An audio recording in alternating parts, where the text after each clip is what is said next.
Bapak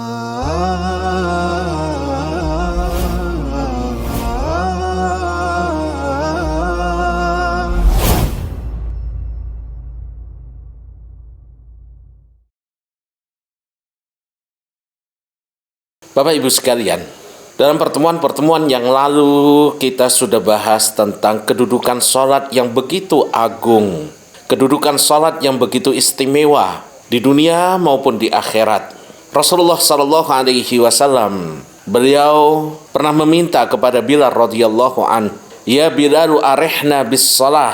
Wahai Bilal, tenangkan diri kami, hati kami dengan melaksanakan sholat. Beliau juga menyatakan, "Hubbiba ilayya min dunyakum syai'an." Allah telah menjadikan diriku mencintai dua perkara dari urusan dunia ini. At-tibu, yang pertama adalah minyak wangi. Maka beliau selalu memakai minyak wangi. Ini juga tuntunan bagi kita, sunnah bagi kita, terutama ketika menuju ke masjid, agar datang dengan penampilan yang terbaik, dengan bau yang wangi. Karena Rasulullah SAW meminta kita, mencontohkan kepada kita, beliau selalu memakai minyak wangi.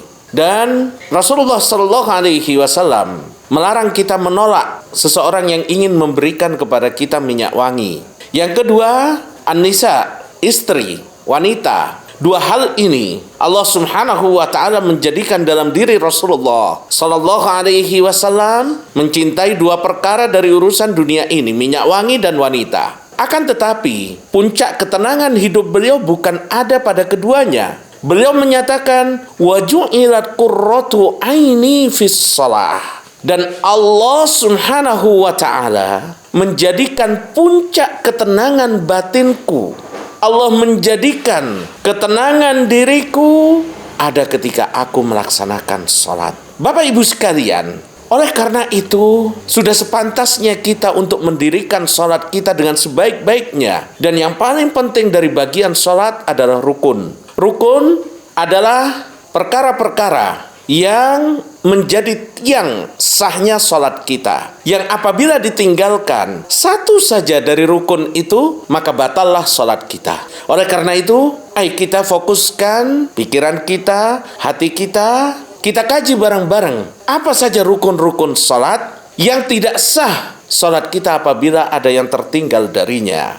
Kami akan bahas terlebih dahulu rukun-rukun sholat ini secara global, secara umum. Nanti baru kita kembali untuk membahas satu demi satu dengan lebih detail. Karena ini berkenaan dengan rukun, dengan tiang-tiang sholat yang apabila hilang salah satunya, maka sholat kita tidak akan diterima oleh Allah Subhanahu wa ta'ala. Di antara rukun sholat, yang pertama adalah berdiri.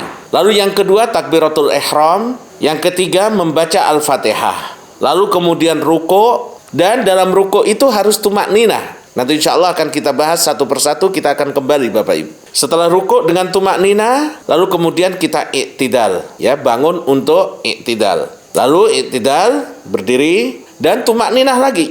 Badan kita harus tegak, jangan sampai belum tegak atau baru separuh sudah turun untuk sujud. Lalu kemudian yang berikutnya sujud. Dalam sujud juga tumakninah. Jangan sampai buru-buru seperti beberapa tempat saat tarawih, saking cepatnya baru Allahu Akbar belum nyentuh dahi kita ke tanah sudah mengangkat. Ini tidak sah salat kita. Duduk di antara dua sujud dengan tumakninah. Lalu kemudian duduk tasyahud akhir.